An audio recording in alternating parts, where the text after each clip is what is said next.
I used to believe that quiet marriages were safe marriages, that silence meant peace, that routine meant trust. 8 years with Daniel had taught me how to fold his shirts the way he liked, how to brew his coffee to perfection, how to fill the gaps between his words with my own understanding. But even in the calmest waters, the current runs deep. It started with a simple question over dinner. "Ethan's coming into town," Daniel said casually, spearing a piece of roasted chicken. "He needs a place to crash for the weekend. Is it all right if he stays with us?" "Your cousin Ethan?" I asked, lifting my eyes from the plate. "Yeah," he replied. "Haven't seen him in years. He's been traveling, doing freelance gigs or something. Bit of a wanderer." I nodded, forcing a smile. "Sure. It'll be nice to have some company around here." Daniel gave me a brief smile, already moving on to the next topic. That was his way, never lingering, never probing too deep. I'd heard of Ethan before, usually in stories laced with laughter and warnings. The black sheep of the family. Charming but unpredictable. I expected someone disheveled, maybe aloof. What I didn't expect was the man who walked through our door that Friday evening. He arrived with a duffel bag slung over his shoulder and a crooked smile that felt practiced. Tall, with unruly dark hair and an easy confidence, he looked like someone who knew exactly how much space he occupied in a room and how to take just a little more. "Lena," he said, extending his hand with a warmth that felt too deliberate. "It's great to finally meet you." "You too," I replied, meeting his gaze briefly. His eyes lingered, a fraction longer than they should have. It unsettled me, but I told myself I was imagining it. Daniel clapped him on the back, laughing. "You haven't changed a bit, man." Ethan chuckled. "You have. Look at you, domesticated." They both laughed, and I smiled politely, but something about Ethan's tone struck a nerve. There was something performative about his charm, like he was testing how far he could push his presence without getting called out for it. That evening I made dinner, pasta, garlic bread, a Caesar salad. The conversation around the table flowed easily. Ethan told stories from his travels, hiking through the Andes, working on film sets in Italy, briefly dating a pop star, though he refused to say who. He was magnetic. I hated how easily he filled the room with energy. Daniel seemed to enjoy it. He laughed more that night than he had in weeks. I watched them interact, cousins reconnecting, and felt strangely out of place in my own home. "You're a fantastic cook, Lena," Ethan said, swirling his wine. "If I lived here, I'd never leave." I laughed softly, unsure of what to say. Daniel grinned. "Don't give him ideas." After dinner, Ethan insisted on helping me with the dishes. Daniel disappeared into his office to finish some late work, leaving us alone in the kitchen. The clinking of plates was the only sound for a few moments.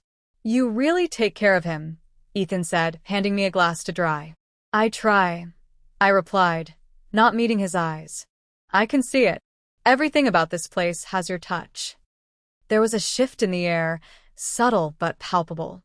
I paused, dish towel in hand. "You've only just arrived. Don't read too much into things." He leaned against the counter, arms crossed, a slow smile on his lips. "Maybe. Or maybe I'm just observant." I didn't respond. I finished the dishes quickly and excused myself, retreating upstairs. My heart beat a little faster than it should have. It wasn't attraction. It was discomfort, confusion, maybe even a twinge of guilt for noticing the way he noticed me. Later that night, as Daniel and I lay in bed, I brought it up. "He's different than I expected." Daniel chuckled, eyes still on his phone. "Yeah, he's a character. Always has been." "He's a bit much," I said, choosing my words carefully. "He doesn't mean anything by it. Just his way of being friendly." I stared at the ceiling. He complimented my cooking a little too enthusiastically. Daniel laughed. "Come on, don't be paranoid. You're a great cook." I turned toward him. "That's not the point." He finally looked at me, his face softening. "Lena, he's family. You don't need to be on guard. He's only here for the weekend." I nodded, though something in me remained unsettled. It wasn't just Ethan's words, it was the way he looked at me, like I was someone new, someone interesting, someone available, Saturday morning came with an awkward silence. Ethan greeted me in the kitchen, barefoot and shirtless, wearing only sweatpants. He stretched casually, knowing I was watching. "Morning," he said, his voice rough with sleep. "Hope you don't mind. I get hot when I sleep." I handed him a cup of coffee, avoiding eye contact. "No problem." Daniel joined us moments later, cheerful and oblivious. They had plans to watch a game and maybe run some errands. I opted to stay home, claiming I had laundry and cleaning to do. The truth was, I didn't want to be around Ethan longer than I had to. But even as I scrubbed the bathroom tiles or folded towels, my mind wandered, back to the kitchen, to his smile, to the way his hand had brushed mine when he handed me a plate. I told myself it was nothing. It had to be nothing. But something in his presence felt dangerous. And part of me, just a sliver, was curious about what might happen if I let the danger linger. I didn't sleep much that night. Every creak of the house, every rustle of fabric, kept my nerves taut. Daniel lay beside me, his breaths deep and even, untouched by the discomfort that twisted through me. I envied his peace. The truth was, it wasn't Ethan who disturbed me the most. It was my own reaction to him. When I finally gave up on sleep and slipped out of bed, it was past midnight. The air in the hallway was still, charged with the quiet tension that lingers after a storm, though no storm had come. I padded down the stairs barefoot, the wood cool beneath my feet, and made my way to the kitchen. I stopped short at the doorway. Ethan was there, leaning against the counter, sipping from a glass of red wine. Shirtless again, his frame cast shadows beneath the low, golden light. He didn't flinch at the sight of me. If anything, he looked like he'd been expecting me. "Couldn't sleep either?" he asked, his voice low and smooth. I hesitated, then stepped inside. "No." "Just restless." He poured me a glass without asking, sliding it across the counter. I took it, more out of reflex than desire. "It's quiet here," he said. "Almost too quiet." "It's peaceful," I replied, though the word didn't quite sit right tonight. Ethan tilted his head, studying me in a way that felt intrusive. "You seem like someone who used to crave noise but settled for silence." I blinked. "You don't know me well enough to say that." "Maybe," he said, "but I read people." He moved closer, slow and deliberate. There was no smirk this time, no teasing glint, just stillness. He stopped a few feet away, his voice soft. "You're not happy, are you?" I set the wine down, the stem of the glass rattling slightly against the counter. "That's not your business."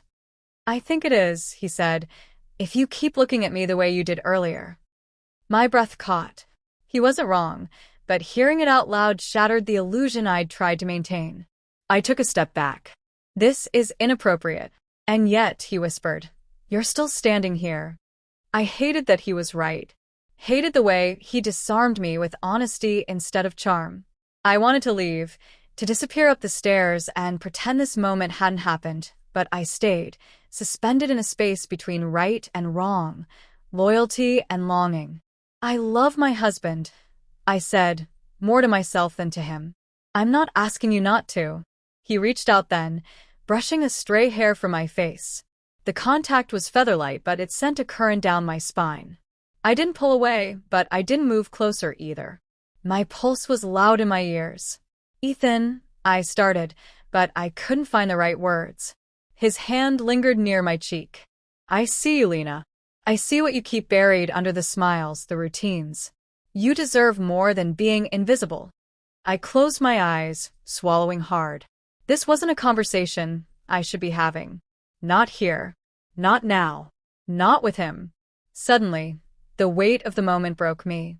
I stepped back, pushing his hand away, not harshly, but firmly.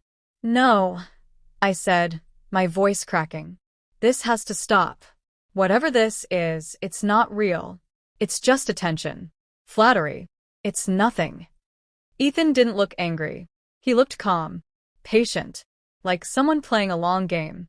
"If you say so," he murmured, returning to his glass. "But you felt it too." I turned and walked out, heart pounding, eyes burning. Upstairs, the hallway felt colder than before. I slid back into bed beside Daniel, careful not to wake him. I lay on my side, staring into the darkness, the guilt already settling into my bones. I hadn't cheated. Not really. But a boundary had been breached, and I had let it happen. The next morning, the house felt different. Brighter, somehow, though the air between Ethan and me had turned heavy with unspoken words. He was back to his charming self, polite, helpful, charismatic. You'd never know what had passed between us just hours before. I avoided looking at him too long, speaking only when necessary. Daniel didn't notice. He was cheerful, oblivious, planning out their day with casual excitement. "You two okay here?" he asked as they were getting ready to head out. "Shouldn't be gone more than a couple of hours." "Of course," I said, smiling tightly. "We'll be fine." Ethan glanced at me from behind Daniel, just for a moment. There was a flicker in his eyes, not arrogance, not even lust.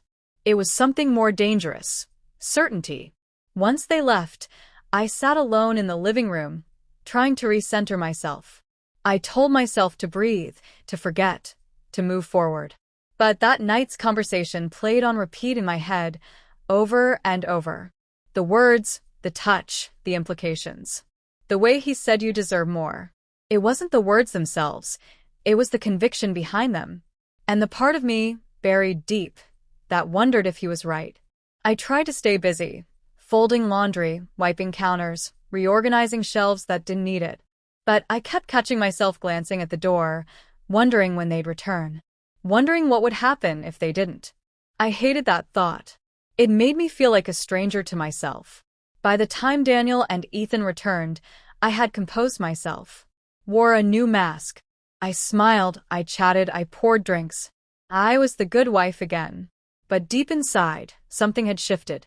A door had opened that should have stayed closed. And Ethan, he was waiting just inside. Sunday arrived draped in golden light, the kind of gentle morning that made everything feel deceptively ordinary. Birds chirped outside the window, the scent of coffee lingered in the kitchen, and Daniel hummed under his breath as he scrambled eggs. It could have been any weekend morning, peaceful, safe, familiar. But nothing about it felt right. Ethan sat at the dining table, flipping through the pages of a travel magazine, his expression unreadable. He hadn't tried to speak to me privately since that night. No whispers, no stolen glances. Just a casual distance that somehow made his presence even more unbearable. Because now, the silence between us screamed louder than his words ever had. Daniel was blissfully unaware. He talked about how good it was to see Ethan again, how maybe we should all take a trip together next spring. I smiled when I needed to, nodded when expected, but beneath it all, my nerves were frayed. After breakfast, Daniel headed out to pick up groceries for dinner. Ethan offered to go, but Daniel waved him off. "You've done enough. Just enjoy your last morning here," he said cheerfully. The front door closed behind him, and I was alone with Ethan. I busied myself with dishes, pretending not to notice, when he entered the kitchen behind me. He didn't speak at first. He just stood there, too close, watching me with that maddening calm. "Lena," he finally said, voice low, "have you decided yet?" I turned slowly, gripping the edge of the sink. "Decided what? If you're going to keep pretending." I narrowed my eyes. "You have a lot of nerve. After everything, after what you said, you think you can corner me like this again?" "I'm not cornering you," he replied evenly. "I'm reminding you that something real happened between us. And I'm not going to pretend it didn't." I shook my head. "You mistook loneliness for interest. That's all it was." His gaze didn't flinch. "No, Lena. You looked at me like someone desperate to be seen. And I saw you. I still do." My throat tightened. I hated how close he was to the truth. "I won't betray my husband," I said, voice trembling. "I love him." Ethan stepped forward, closing the space between us. "Then why did you let me in? Why didn't you shut it down the second you felt the pull?" I opened my mouth, but there were no words, only shame. He reached out slowly, gently, and tucked a piece of hair behind my ear. I froze, heart pounding, unable to move. "I'm leaving soon," he said. If this is it, if you never want to see me again, say the word. I'll walk out and never look back. My breath hitched. His touch was warm, grounding, dangerous. But if you feel it too, he added softly, then don't lie to yourself anymore. The moment stretched into silence. I could hear the ticking of the wall clock, the faint hum of the refrigerator, my own heartbeat, loud, chaotic. And then I did something I never thought I would. I stepped back. Not out of rejection. Not out of fear. Out of clarity. I do feel it, I admitted, the confession bitter in my mouth. But that doesn't make it right. Ethan's jaw tightened. He looked at me like I'd just taken something from him. So you're choosing safety. I'm choosing loyalty, I said. Daniel doesn't deserve this. He studied me for a long moment, then nodded, slow and solemn. I respect that. He walked past me, poured himself one last glass of water, and set it on the counter without drinking it. For what it's worth, I wasn't trying to ruin anything. I just thought maybe you deserved more than a life of pretending. He turned and walked toward the guest room, and I stood there, frozen, the air thick with everything we couldn't say. Daniel returned an hour later, arms full of bags and a smile on his face. Got your favorite wine, he said. Figured we'd open it tonight. I smiled hollow. That's sweet. Ethan came downstairs not long after, his bag slung over his shoulder, his demeanor composed. The goodbye was cordial, even warm. He hugged Daniel, thanked him for everything, said all the right things. When he turned to me, our eyes met for a fraction of a second longer than they should have. No words, just understanding, regret, and the faintest hint of something unfinished. Then he was gone. The house felt emptier than before. That night, as Daniel and I sat on the couch with glasses of wine and a movie playing in the background, he looked at me and said, "You've been quiet lately. Everything okay?" I hesitated, then nodded. Just tired. He kissed my forehead. You work too hard. I leaned into him, resting my head on his shoulder. And for the first time in days, I felt a kind of peace. Not because the storm had passed, but because I'd weathered it without losing myself. But somewhere deep inside, I knew this wasn't over. Not really. Some lines, once blurred, don't go back to being sharp. And some temptations, once tasted, leave a flavor you can't quite forget.